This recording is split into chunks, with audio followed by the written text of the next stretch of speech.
What it is, what is up, what is good, gamers? This is Shonuff71, aka Digadulamite. That purple bling bling, y'all. And your auditory canals are tuned into episode 291 of the Gaming Vessels podcast.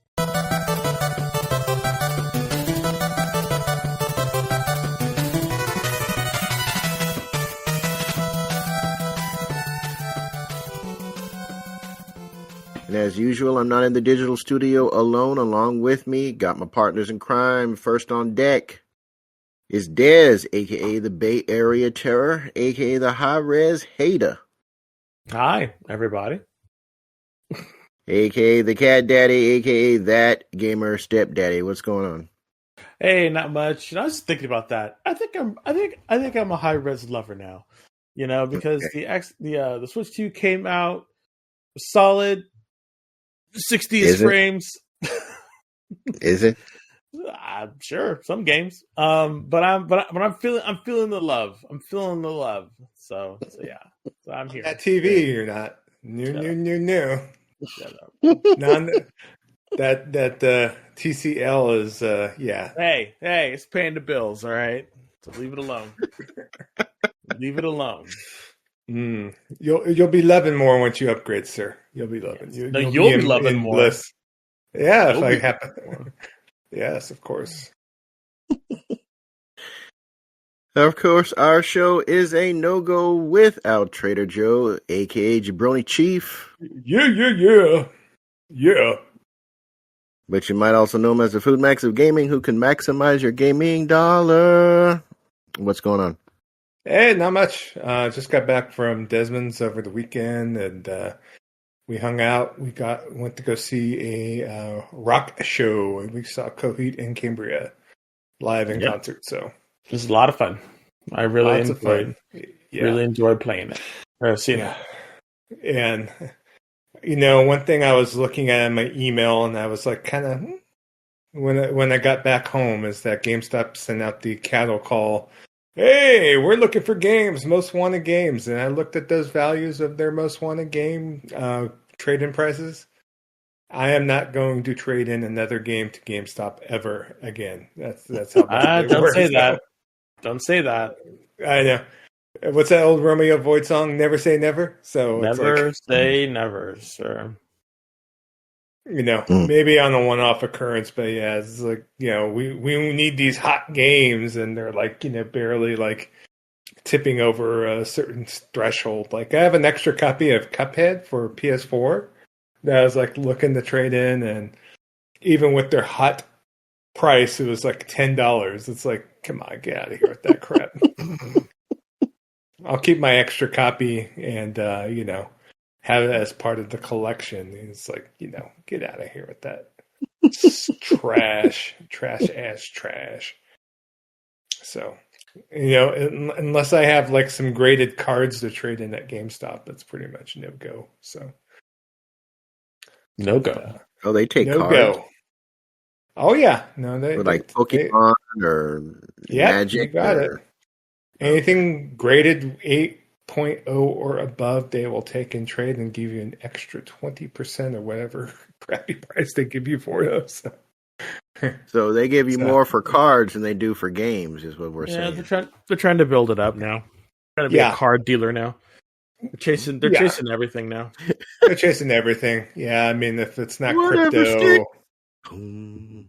I don't know if you've been to a location lately. They have tables inside. They have a case to put like graded cards inside. They have more people basically waiting in line to come in and pick up Pokemon booster packs and whatever else in their MTG, you name it. It's pretty much, you know, they have lessened the shelf space for video games. And, you know, obviously between that, the collectibles and the CCG stuff, it's like, it's I have not been to a GameStop because the one that was closest to me has closed. And I think the closest one for me would be, I guess, Fashion Fair now. Either that or Sean Crawley. But yeah, I ain't driving all the way out there to go to GameStop. I mean, yeah. I don't know. I've debated about looking into the Pokemon card flip game, but we'll see. There's enough riffraff in that business. I mean, I've read enough where like they have kiosks at like grocery stores, and you got all these Tom, Dick, and Harrys hanging out at the grocery store until they see the person coming out putting the cards into the machine and sitting there, and just it's like not doing one per customer, but sitting there just emptying the damn machine. So. Ugh. Yeah, you gotta do, Yeah. It is what it is, I guess. Yeah, you can sit there, loiter in a damn grocery store to wait for the Pokemon to drop so they could go flip. So, yeah, I guess it all depends on how much you can get from them. But anyway, we are going to kick things off with what is always our first topic on the docket. We got the playlist coming at you.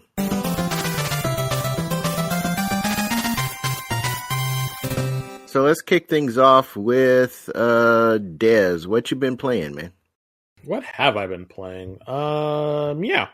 So since last week, I'll have to say that Joe and I have been still continuing to play Borderlands 4, and it's fun. It's been a lot of fun. I'm really enjoying the running around. I'm enjoying the open world aspect of it. I do think that they have by bringing it back to sort of the bare bones, or making it a little bit less, gigantic in its scope. It is really I don't know. Everything feels like tighter and a lot more manageable. So I'm really enjoying the experience so far. Yeah, the writing is, while it still has a little bit of cringy stuff in it, it's definitely nowhere near what people were talking about for 3 was. And I know some people are still complaining that it's still got a little bit that Borderlands 3 cringe to it, but I don't think so. I think it's definitely that's in the series in general. Exactly. So, I'm thinking that's like having McDonald's and expecting them to change the recipe of the chicken nuggets. They might change it a little bit, but it's always going to be a chicken nugget. And I think once you realize that, and you let the game marinate like that, it's a lot better. So, and yeah, I've just been really enjoying what I've been playing with Christian and Joe. Has been a lot of fun. Ace Black came in and we played with him.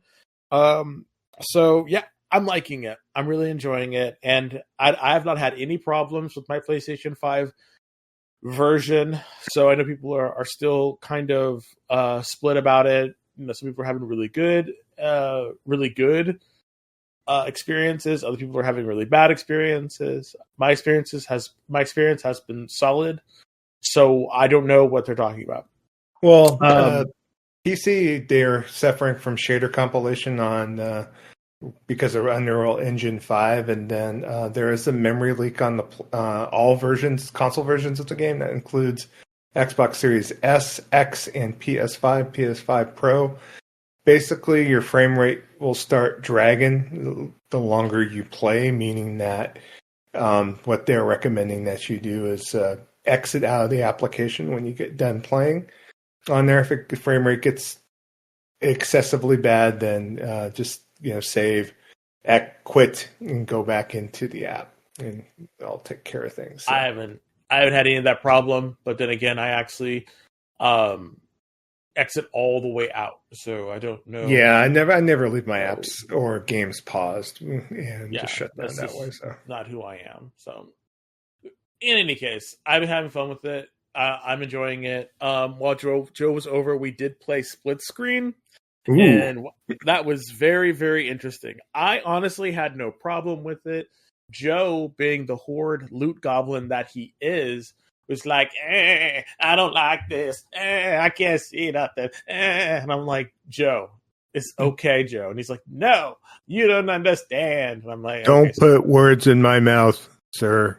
It's true, though. All the words that I'm saying are true. Because Joe has to be all meticulous with it. And I'm just like, okay. So anyway, I I thought it was fine. I thought it was great. I haven't had a nice co-op gaming session in a very long time. So to have, my buddy sitting next to me as we're playing Borderlands felt really fun, but again, Joe, just is like, but I liked it. I thought it was fun, and I thought it was fine. So I really had no problem with it. So, but yeah, Joe, how was your split screen and your Borderland experience? I did mine split screen actually. So as far as me bitching and moaning had to do mainly with me trying to navigate the inventory screens and so on and so forth. So, and actually, once I started playing, once I got back home, I kind of of doing things a little bit differently as far as my playthrough, because there's an option when you go up to a piece of loot to hit down on the D-pad, and down the D-pad will automatically flag it as junk. So I'm just taking an extra second before I pound the button, before I was just pounding the button to pick up everything. I think Desmond even saw me in real time, flanking that button, playing like I was playing a shmup or something. So yeah, it was fun. It was fun watching him. I was like, "Oh, go on, Joe, have fun, sir." Yeah, but hit down on the D-pad that flags it as junk. I'm just taking a one quick second to take a look to see what the level the loot is at, and kind of going from there. And then it's just been a lot easier today and yesterday to take a look at my loot and kind of go from there. So, but otherwise, my playthrough's been good. I'm level 16 right now. I had a chance to play by myself both last night and today on there. And it's my first time playing solo without playing co-op with Des or whatever. And so I kind of got a chance to kind of immerse myself in the whole thing of playing solo and be able to, obviously hold my own and be a little bit more cautious, because difficulty is a little bit harder than Borderlands 3. I could tell you that right now. So some of the missions, of course, I was doing a couple side quests, and one of the missions side quest had me picking up a particular melee weapon, and the directions weren't really clear. I had to look them up online, and I wound up because you're supposed to pick up this melee weapon and drop it off in a dispersal box in this one particular spot, and I wound up I threw the weapon in a different spot, and I threw it to where I couldn't retrieve it. So basically, that's where I left off with that mission before I. You were just done, huh? I wasn't more like a rage quit, more like it's getting dark and I want to go walk my dog, basically. So I'm gonna have to redo that mission next time I log in, if I so care for it. So yeah, understood. Yeah, but yeah, it's been a lot of fun. I've been getting used to the different weapons too. I'm starting to play around with the shotgun a little bit, and I like the fact that you could equip, instead of grenade, I've been doing a heavy rocket launcher instead, and the ordnance slot's been pretty cool. So yeah. I don't know. I still like my grenades, sir. I'm still a fan of the grenades. So that's usually what I'm rolling with. Yeah, but other than that, sorry. Do you have something else to say, Joe? Sorry. No. Okay, cool. But other than that, just been playing Borderlands 4. Still playing Star Wars Outlaws. It's been very, very fun. It's a really fun open world game. I really wish that it had gotten a lot more love, I guess, because I really have enjoyed it, and I've been enjoying what I've played. So my hope is that people will maybe it'll become an unsung hero in the future. I don't know if that'll happen or not. Probably not. But who knows? If you have the chance to buy it, cheap or whatever, definitely go take a look at it, because it is a lot of fun. And lastly, this game called Puzzle Quest the Immortal Edition came out not too long ago. And if you're not familiar with that, Portal Quest is it's a match 3 game where you like match 3 different shapes or colors or whatnot.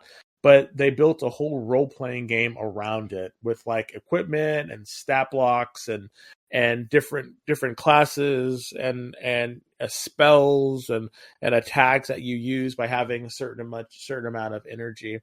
Now the Puzzle Quest, line of games has been around for a very long time, since the early 2000s, and actually maybe even the late 90s. And I played a lot of them on the DS. And the Immortal Edition came out, and it's like I think it's like the first game or the second game, and they basically redid it, and it's just fantastic. It's everything that I remembered, but better, because everything has been optimized. It plays better, it looks better. Not that it was hard to make it look, because it was pretty much straightforward, as you could get. So, but it's been fantastic, and I've just been loving it. I've been playing it all weekend, ever since Joe told me about it, and it's just been a blast to go back to that game. So I'm really loving it. So, but that's it for me. So, Jabroni, what have you been playing, buddy? Besides Borderlands 4, which is still great on there, on my travels both to and fro from your place, I brought both my Switch 2 and my Steam Deck, and basically of all I've played on my Steam Deck was Legend of Heroes Trails in the Sky. And it seems like when I went to PAX, I played it. That's the only game I pretty much played, besides a little bit of a playthrough through Elliot at that time. But I'm still enjoying Legend of Heroes Trails in the Sky, which is ironic because of the fact that the remake came out this Friday for PS5 and for Switch and Switch 2 and for PC. And as much as I want to go and play the remake, right now I want to actually play the game I have been playing off and on for a little bit. So, and given the fact that I know that they already hinted, I guess, for Legend of Heroes Trails in the Sky, the second game, SC, is going to come out, the remake for that. So they're probably going to redo all 3 games if need be. But, I kind of been enjoying my Steam Deck quite a bit. I also picked up Puzzle Quest Immortal Edition as well, and I purchased that on my Steam Deck as well. So it seems like Steam and the Steam Deck has been winning over Switch 2, at least for me for right now. I want to maybe get a good proper connection and play my Switch 2 docked and pick a game to play and kind of stick to it. So on there, but yeah, Puzzle Quest Immortal Edition is just like the original game, which I played both on. I think I played it more on the PSP back in the day than I did on the DS. But Puzzle Quest 2 is the one that I really liked as well. So, me and Des started to talk about DS games a little bit over this past weekend. So, Des wound up selling some games at a local store in his area, and we're just kind of commenting a little bit about collecting and what would be good systems to still retain games for, and so on and so forth. That might be maybe a future main event question if need be. We talk about that, but yeah, could be. Yeah, I almost messaged you, Kev, because this spot in Concord that we went to had Intellivision games. So, oh, okay. I don't know if you're on the hunt for anything. They had actually a Vectrex system there too, and a bunch of Vectrex games too. So cool. Yeah, maybe next time. Yeah. All right, but yeah, that's about all I've been playing this past week. So, okay, what you been up to? So for me, I haven't played much of anything. I've been nursing a toothache for the past 7 days because my dentist cannot see me. And he's going to see me. He's going to either see me or recommend some painkillers tomorrow because it's steadily getting worse. But I've been popping Tylenols like candy. So other than just kind of working at home, I think I dipped into Borderlands 4 a little bit. I'm not that far. I just got to Claptrap, and I'm think I'm in the middle of trying to complete his first mission that he sends you on. Yeah. So that's really all. That's as far as I've got. I had hoped to be able to jump into the 2XKO beta. Was not able to do that. So the beta is going to be continual. It's going to continue until 1.0 launches. So I'm not super worried about getting into it. It's just that, folks are getting into the game a whole lot. So jumping online is going to be shark infested waters by the time I get around to being able to play. But definitely looking forward to that. Outside of gaming, I've been watching Alien Earth. I think they've got one more episode to go in the first season. Hopefully it gets greenlit for another season, because I think this is the best TV show on TV right now. I guess it's getting a lot of hate from critics, but I'm enjoying the heck out of it, and I'm not a TV or a series person normally, so it has been really, really good. And I think the next episode drops either Tuesday or Wednesday of this coming week. And some things happened in last week's episode that I really didn't see coming. That's good. And it's going to be really interesting how this new dynamic is going to play out in what I think is the season ender. So if you got Hulu, check out Alien Earth. It's the best thing running right now. And really, that's it. That's all I got. I didn't even get into Helldivers really this past week. So with that out of the way, I don't think we have a main event this week. Is that correct? We do not. Unfortunately, we didn't have any questions from our community, so I just want to remind everyone, please, if you have a question or if you have comments or you want us to respond to anything, please let us know, and we can definitely send that out to our listeners and our community. That way we can have a really kind of rich conversation with our community. So yeah, please do that. Again, if something does pop up, like if we have like a really big thing that the three of us have done or one of us has done and we want to talk about, that possibly could be in the main event as well. We're trying to open it up so that the main event is not always just questions, but it's also kind of like things that we want to talk about or a subject that we want to talk about as well. Just kind of trying to evolve it a little bit. So again, if you have a question or if you have a subject that you would like to talk about us that is game related, please let us know. And the way you could do that is by responding on either you can just respond either on any of our podcast aggregates, or you can respond on X. Yes, we're back on X. You can respond on Blue Sky. You can respond on YouTube if you're watching here. Please like, share, and subscribe. And or you can join our Discord and comment there, or recommend or ask subjects or ask questions and list subjects there. If you want to know how to do that, you can definitely stay till the end, and Kev will let you know how you can join our Discord. But having said that, what follows the main event? It's the Jabroni Gaming News. All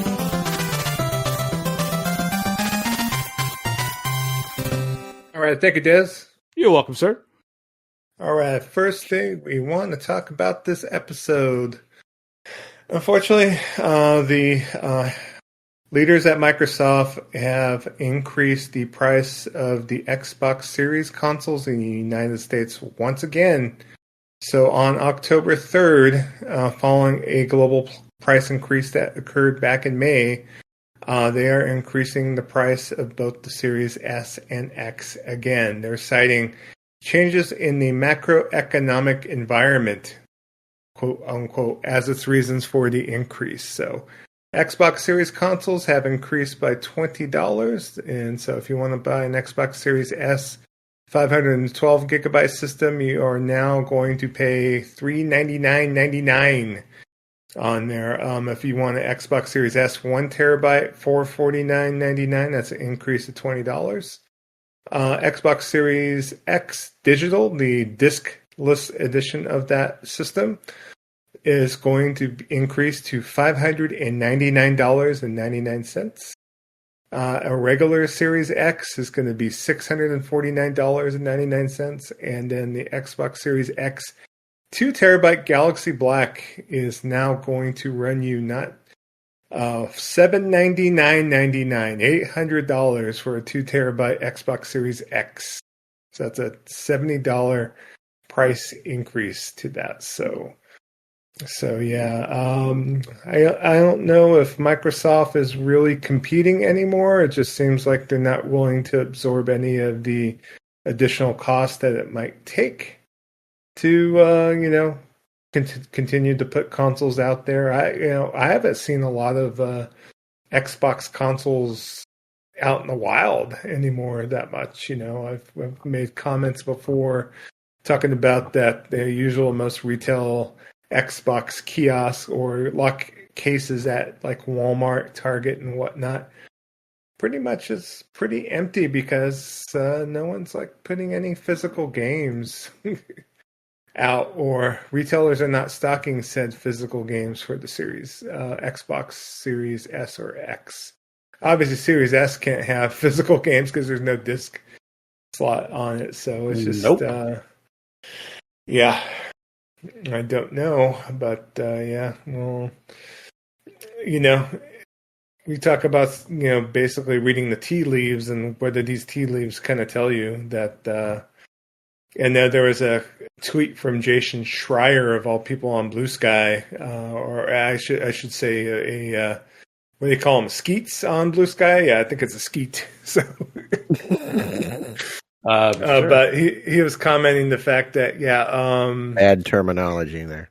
Yes, increasing the price of your console, putting all your games on your rival platforms does not equal a console success. So basically, long story short. So I don't want to seems like it's almost like hitting the guy when he's down, but no, I don't think that at all, because they're the ones.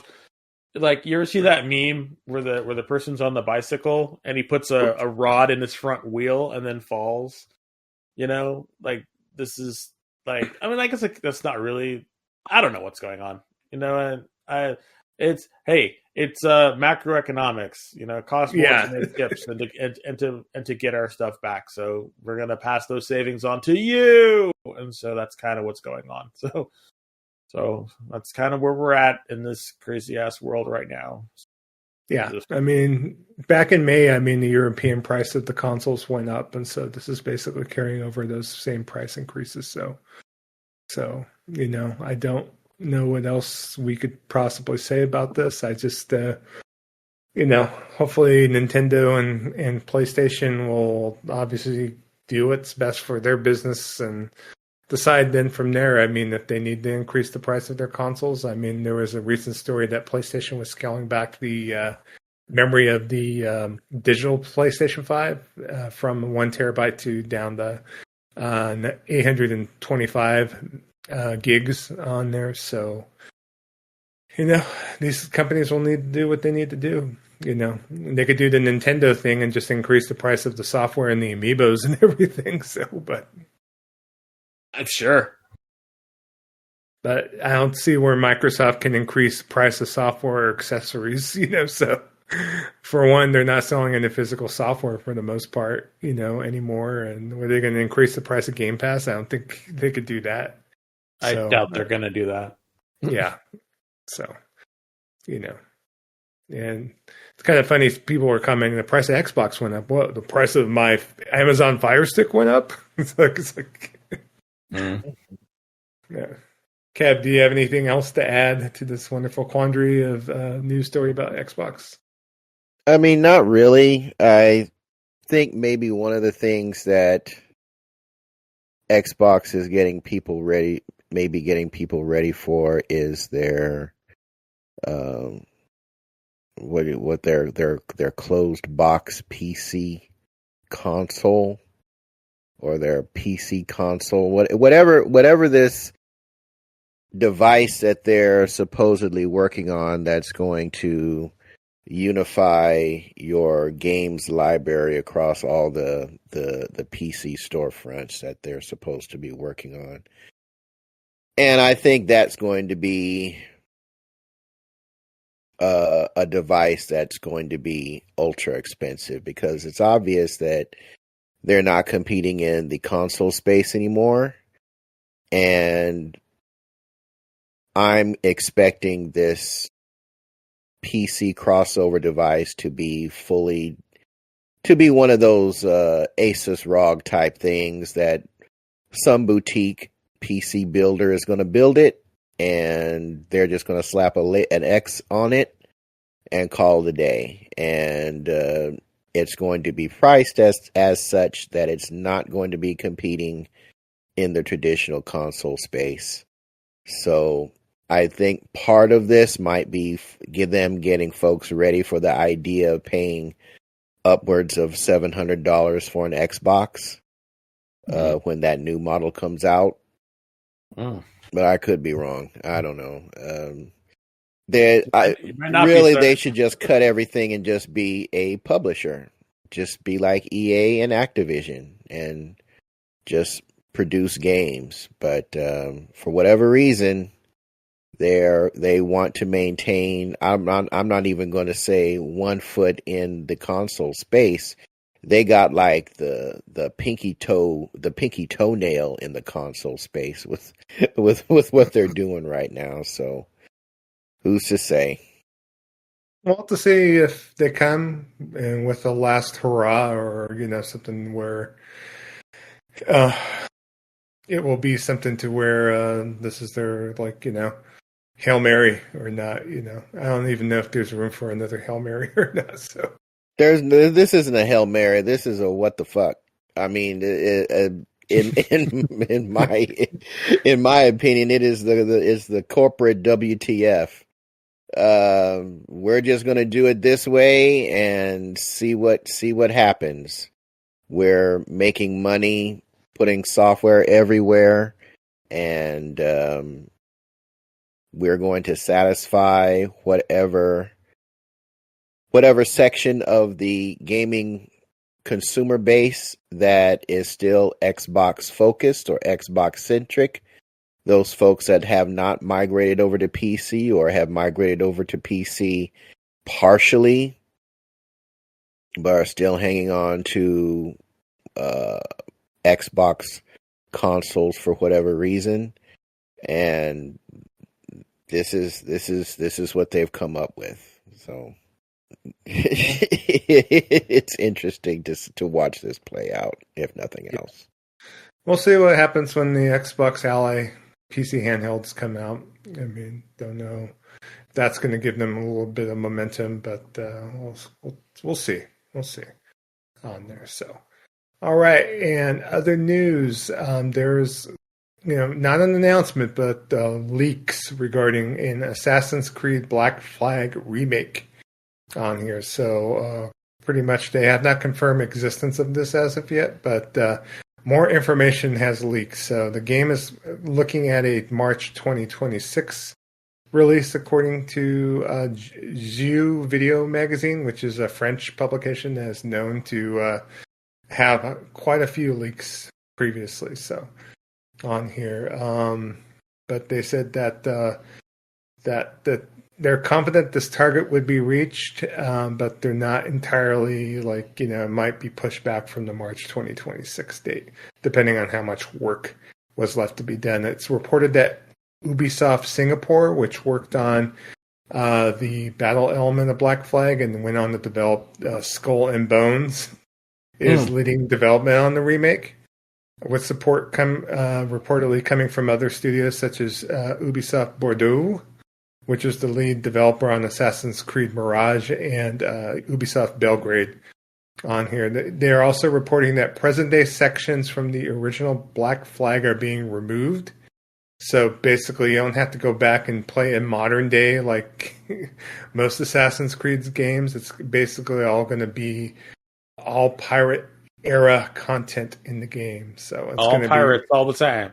All pirates all the time. Yeah, the modern day sections from Black Flag will be replaced with more pirate era content, resulting in the game that will still be longer than the original. So estimates suggest around 4 hours of extra content have been added, including a section involving the Mary Read character, which was removed in the original game on here. And it says the publication also says that sources have confirmed that the remake will feature more RPG-like mechanics, similar to recent Assassin's Creed titles, especially in terms of inventory and loot, as well as combat and weapon and equipment stats on here. So they also said that Ubisoft plans to remove loading times to enable players to sail to each location in one unbroken sequence on here. So, and they will add more content to smaller items on the map, which the original game only contained a chest or two on here. So it's also noted that the game is not aiming to be a complete remake in the style of Resident Evil 2 or 3,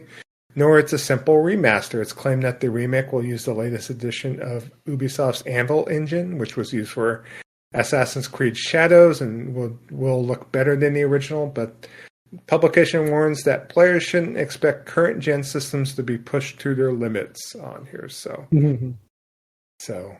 so basically, they have yet to confirm that this remake exists, even though it's been rumored for years now on here. Earlier this year, Matt Ryan, who plays the game's protagonist Edward Kenway, was filmed at a convention in June, hinting at a fan that a remake was on the way, before being filmed at another convention, saying he couldn't say anymore because Ubisoft had threatened legal action towards him. So, so that's the long and short. But it's like, be quiet, sir. Yeah. So, either of you two, are you looking forward to diving back into Black Flag? Especially I never was in it before. Yeah, I know. To me, it's like it's a game on my backlog, but we'll seriously take a look at it for sure. So, Kev, what's your opinion? Well, Black Flag is the best Assassin's Creed.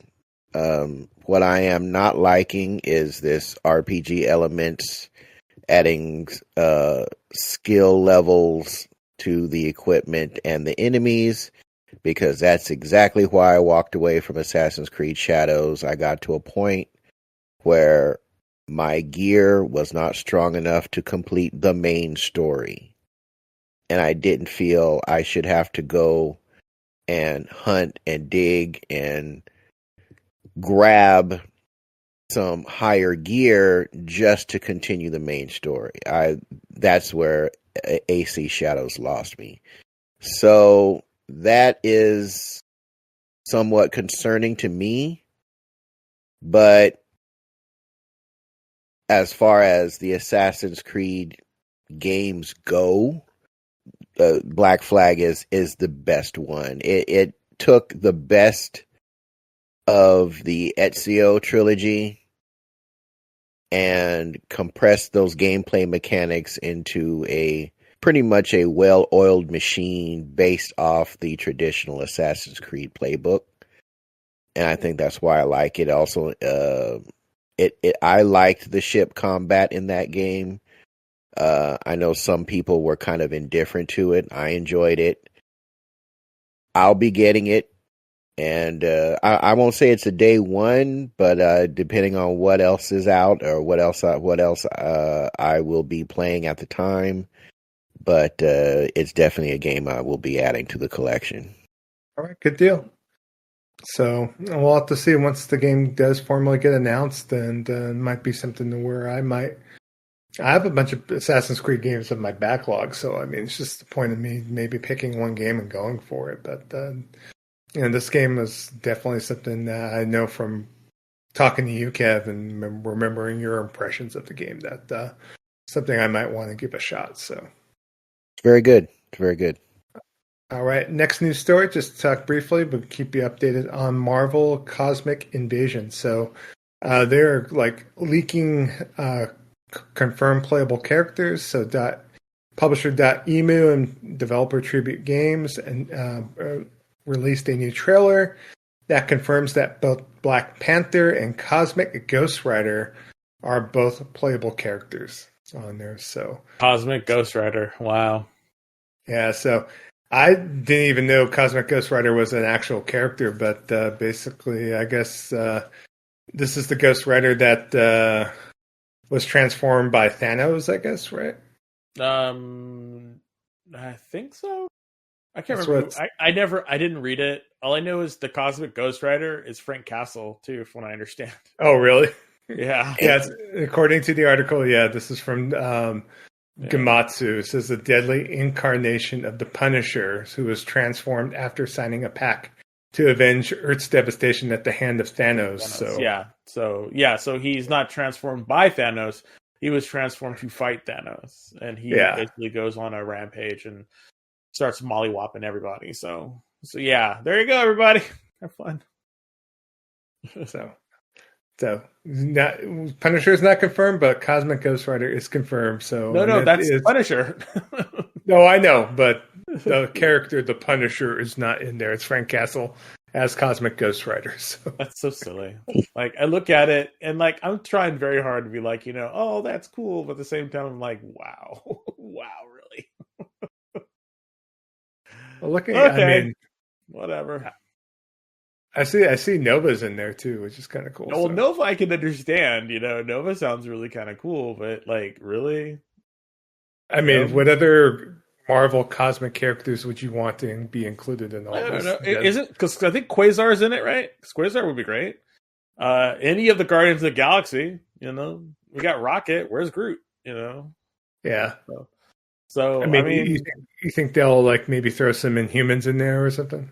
No, the Inhumans are not.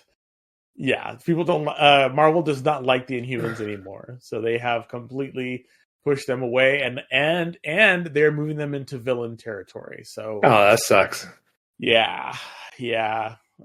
So we're not going to be seeing any Inhuman stuff sometime soon. So no, Adam Strange / Warlock. Well, it's only Adam Warlock. Adam Strange. Adam Warlock. Yeah, I know. Adam Warlock. I figured you did. Adam Warlock. I don't know. He might show up, but because the thing is, if they're doing cosmic stuff, I would assume like Thanos is going to show up, and Magnus, who is the evil the evil version of Adam Warlock, would show up. You would have probably Mephisto show up because Silver Surfer is a playable character. So there's just so much they could do with that. That I don't know. I'm super excited for it. I think it's going to be amazing. I am really feeling this beat 'em up renaissance that we're getting right now. Like, I'm like here for it. I'm like, yes, let's go, bring it on. I'm here for it. So if you're gonna give me, more games that I could run around and beat up, especially if you're talking about Marvel, then let's go. Let's giddy up and go. I'm here for it. So yeah, it can't come out. At this point, it can't come out soon enough. Let me just put it that way. Yeah, right now it still has a 2025 release date, so there's no firm release date. But it's getting closer to 2026. So I'm not sure if this is coming out sometime soon or whether they're gonna like scale it back or. Also, the thing kind of makes me laugh is I really thought they would have done an Avenger style game like they did from like the 80s and bring the 90s like the 4-player where they did it with Avengers and they did it with X-Men. I thought that they would have done something like that and had a full-on Avengers based game, but they didn't. So I was like, wow. So for me, I was expecting that.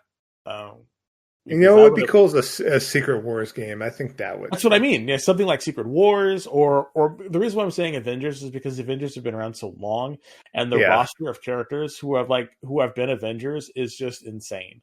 Like everybody and their mama has been an Avenger. So it's like, yes, let's bring in the Avengers. That would have been cool. but they haven't done that. So, but yes, I actually agree with you. Doing a Secret Wars game would be fantastic, especially since the movie is coming out. And have like the Beyonders show up or whoever. Let's just have some fun.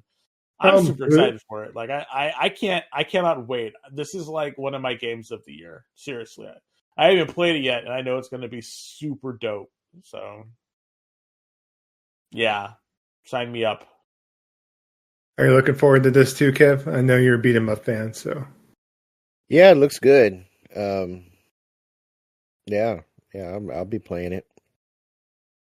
4 players, everybody. If you want to get it, like we'll definitely be doing that for our game nights. So definitely. All right, and then I want to go over some new release dates and announcements. So first thing off, there's a couple of games getting a 1.0 release finally. So if you haven't played it yet, Valheim. The game that Valheim is coming to PlayStation next year in 2026. So this is the procedurally generated multiplayer Viking survival game. It was already available on PC, Mac, Linux, and Xbox Series X and S on here, but they're finally making their way to PlayStation, but they didn't state which PlayStation. So it could be where we might see this game on PlayStation 4 possibly, but the game will have full crossplay with other versions of Valheim, and Valheim will actually reach 1.0, which will happen sometime in 2026 on here. I think I have Valheim on Steam because we bought one game night ago, like maybe a year and a half, 2 years ago, because Chase wanted to play. And we did play it. We did play it. So Valheim was a success when it launched. It basically had 500,000 concurrent players at its peak on Steam on here, but I'm not sure how many people are playing it anymore on here. So it's Valheim came out quite a few years ago on here. According to Eurogamer, the last time they looked at the game was back in 2023, and they discovered Valheim was stuck in limbo, quote unquote. So, but good for it for coming out. Good for them to keep working on it. Yeah. Especially it might be hard with a lot of these like early access games where you're getting all your money up front, and then it's a point that, especially if the tail gets especially long on there as far as development is concerned, it's like, where else are they going to get their money for funding other than the money that they take for early access? So it's just, obviously a PlayStation version of this game will help, but have you? I didn't mean to change the subject, but have you heard of? And I was watching this right now. I know it's not on the news, but I just kind of wanted to bring it up because I thought it'd be kind of interesting. Okay. But this game Fellowship, it's like they had their big beta that's going on for like the next 2 or 3 weeks. And what it is it's like a 4-player MMO, but this is the tag. It's a 4-player MMO without the questing. So basically all you do is you show up with your 4 friends and you just run the raids. Like that's all it is. It's just like it's basically a raiding simulator with you being, the person who's going to be who's going to be doing it. So they have like 2 tanks, 4 DPSs, and 2 healers. And I've been watching a bunch of streamers play it right now because the actual art, the key art and the artwork for it looks actually pretty dope. I was like, oh, this looks pretty cool. But I'm kind of thinking like, okay, well, how is this actually like going to play? And when I was thinking about it, I really should have talked to you. I really should have like brought this up earlier. That way you might want to do a little bit of research on it. I know you like to research this stuff, Joe. I'm already it's on my wish list. In fact, I was talking, or I sent you a link to this game on Friday, I think so. Yeah, you did. And so like the people that I usually watch, we're talking about it, and I was like, man, this looks really dope. And I was like, okay, so yeah, it's early. We're gonna bring it up that way, Yeah, basically, this game is a 4 online co-op. It's a PvE dungeon crawler. Basically, it's where you're just basically endlessly scaling dungeon runs on here. So you're doing multiple runs on there. But right now, it's planned release date, early access release date. It's going to be October 16th, 2025 on Steam. On here right now, they're doing a playtest, so you could actually join the playtest at the moment. And so it is a multiplayer only game on there, and you basically have to build the ultimate team of tanks, healers, and damage dealers to take down hordes of enemies and bosses on there. So you do have to make sure to build like a balanced team. It's 4-player co-op multiplayer, so basically you just got to get a team of 3 other players and kind of decide to go from there on there. As far as the system requirements for it, it doesn't require too much. The minimum requirements require like a Intel i5 2500K or an AMD FX 8300. And the graphics card, the minimum is GeForce 1660 Super or similar on there. So anything else could run the game, obviously better than that. Those are the minimum specs on here. Right now, I'm not sure if it's compatible with Steam Deck at the moment, but we'll have to see. But it's in open beta until September 23rd, Des. So if you want to fire up your computer. The one thing I'm checking for is to see if it actually has... controller support. Yeah, controller support. If it has controller support, then maybe I'll check it out. But I know we can look it up, but I haven't done it yet. I seriously doubt it will have controller support. So, but again, I just wanted to bring that to your attention because it is a PvE like dungeon based like game, and it just, for whatever reason, it just was just like, this sounds like it would be really dope. So again, I just figured I'd let y'all know that's what's going on. All right, good deal. Yeah. All right, so we'll see about Valheim 1.0. I mean, we all have the game, so I know, Kev, you're not going to play Valheim at all, probably ever again. Nope. I'm good. You did it that one time, and we appreciate you for it. All right, now another game that's going to reach 1.0 in 2026 is that wonderful game we've played before, Pal World. So Pal World is going to release its 1.0 release in 2026. They're going to quote unquote fix the jank in the game on there. So they're working on big fixes and cleanup of the game ahead of its full release. There's more content planned for 2025 though. As you well know, Pal World was a success when it first came out in early access. It sold 6 million copies in 4 days. It has the 3rd highest concurrent player count on Steam ever at 2.1 million players playing it at the same time.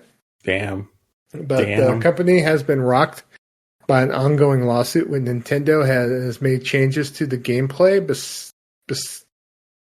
despite disputing claims of infringement on there. So they have released 5 major updates to Pal World so far.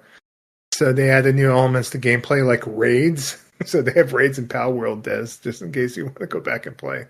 New environments and crossplay with other platforms. So they're at a crossroads, according to Pal World Communications Director Bucky, and they need to decide what comes next.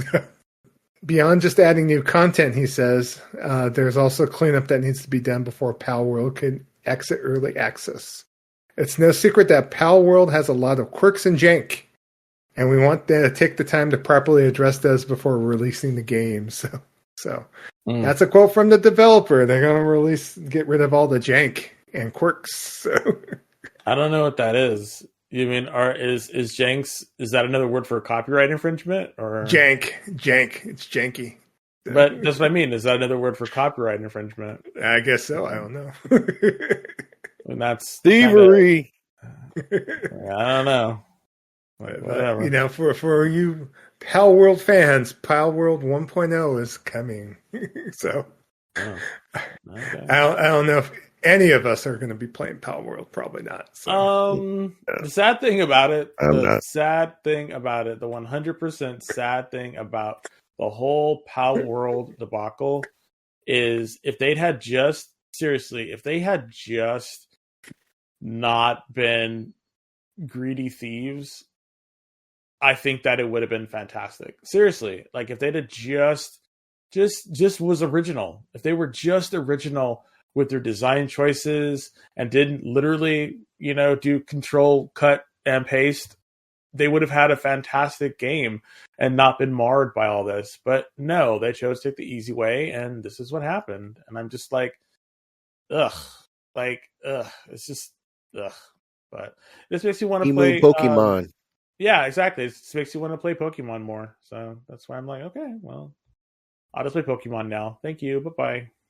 It's annoying. Just annoying. Oof. Yeah. But anyway. All right, and then some other release date news. The game Dispatch is launching on October 22nd for PS5 and PC. So if you don't remember this game, this was a game that was unveiled during the Summer Games Fest on here, and basically it's being developed by developer Ad Hoc Studio, which has former Telltale Games developers as part of the group on here. So this was the superhero game that had voice actors just like Aaron Paul and others on here. So, and the writers of this game are also the writers and directors of Tales from the Borderlands and The Wolf Among Us. So, So Dispatch is a superhero workplace comedy set in modern day Los Angeles. So, so you play as Robert Robertson, aka Mecha Man, on here. And so this game is going to drop. It's going to include episodes and a weekly episodic release. So 2 episodes per week starting on October 22nd, and they're releasing 2 episodes like a TV show up until the entire month, and it's going to incorporate 8 episodes in total on there. So, and that will cost you $29.99, and there's will be a deluxe edition for $39.99, which will include a digital art book and 4 digital comics as well on there. So it just seems so silly, and I'm kind of here for it. I figured you would. I'm kind of interested in it too. It looks fun. It looks fun. Yeah.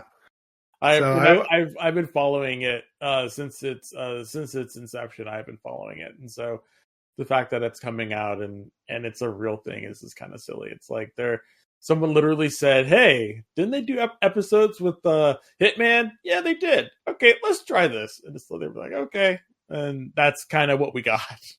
So, is it going to be good? I have no idea, but slice of life, work dramedy, as a video game, like it seems like a plot from like a TV series, from the mid 2000s. So part of me's kind of like here for it, and the other part of me's like, are you sure about this, buddy?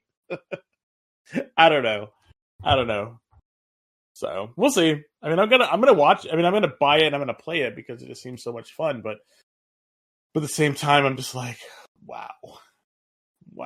See, hopefully, I know a lot of the Telltale games that initially came out, people like playing games episodically, and so that kind of fell off because of the fact that they weren't able to release the episodes on time based on the cadence of the release schedule. So it sounds like to me that they took their time to basically put all episodes in the can first and are releasing them basically the way they meant to release a lot of the Telltale game episodes, So yeah, so should be fun. If you buy, I might buy it too. That way we have at least a counterpoint to it. So yeah, I think it would be fun. Good deal. All right, and last but not least, I don't know if you guys remember. I think I referenced this game like maybe about a month ago on the show, but open world arcade racing game Recreation, which is the same game that was developed by the ex-Burnout developers, Three Fields Entertainment. If you remember that game, Dangerous Driving, that we talked about a couple weeks ago, or maybe a month ago, this is the sequel to that. So basically, this is a open world to where you can create your own track on here. It's a 400 square kilometer big racing realm that's yours to create, shape, and wreck on here. So basically, this is meant to be an open world sandbox experience for driving and racing fans on there. So you can complete a world of your own design or design together with your friends online on here. And the thing about this, for me at least, is that I'm not sure how much I want to create. I want to be able to play other people's creations and to be able to, check that out if need be. But kind of reminds me of like Dangerous Driving, because they forced you to make your own CD soundtrack by linking your Spotify playlist. And this is the same thing again with this game, that you're able to basically set your own premium Spotify playlist in this game as well. I'll have to see how this game plays, but is there any excitement for this, Kev, for you at least? I mean, I know we've liked playing Burnout in the past, and I know you're a racing fan, but I'm not sure if you have that creative bone to be able to go out there and make a racetrack for yourself or not. I don't, and this does not interest me at all. I have no interest in creating my own tracks. I really don't have that much interest in playing other people's tracks. What I am interested in playing is the developers' tracks, and it doesn't seem like the developers are going to have any. Or if they do, so there's no single player campaign being mentioned at all. Yeah, so I'm good. I'm good on that. I am good on that, since EA refuses to do anything with Burnout, and Burnout's former developers have no interest in trying to recapture that magic. I'm good on that. We'll have to see if any of us play the game or not. We'll see how the game does, but figured I'd mention it. And then in the game, Jabroni Gaming News, I wasn't aware, but I guess the shmup Eartheon was released on PlayStation consoles on September 18th. So I played that game at TGS. I know that Desmond watched me play it for a little bit, but this is the Sega Genesis inspired shmup being made by Yuzo Koshiro on there. So, and I didn't know that the PlayStation version came out, but I want to make a mention of that before we rounded up the news. So, either of you two excited for Eartheon at all? Are you going to get it? I'm going to buy it. Yeah. Okay. I'll have to look at it because I've never heard of it. Yeah, I don't. I'm not as old school as you, Joe. How do you spell Eartheon, by the way? It's Earthhion. So okay, yeah. So it's Jabroni on. Okay. Yeah, there you go. So if you look at this game was actually developed on actual Sega Genesis hardware.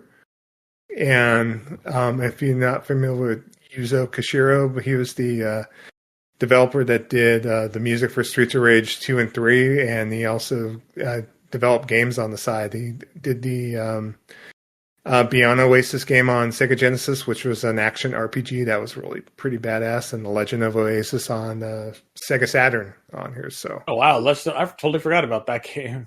Yeah, Ancient developed both of those games. Yeah, so I really enjoyed Beyond Oasis a lot. I wish that game came back. So, a different version of it. Yeah, that was fun. Yeah, that was a fun game.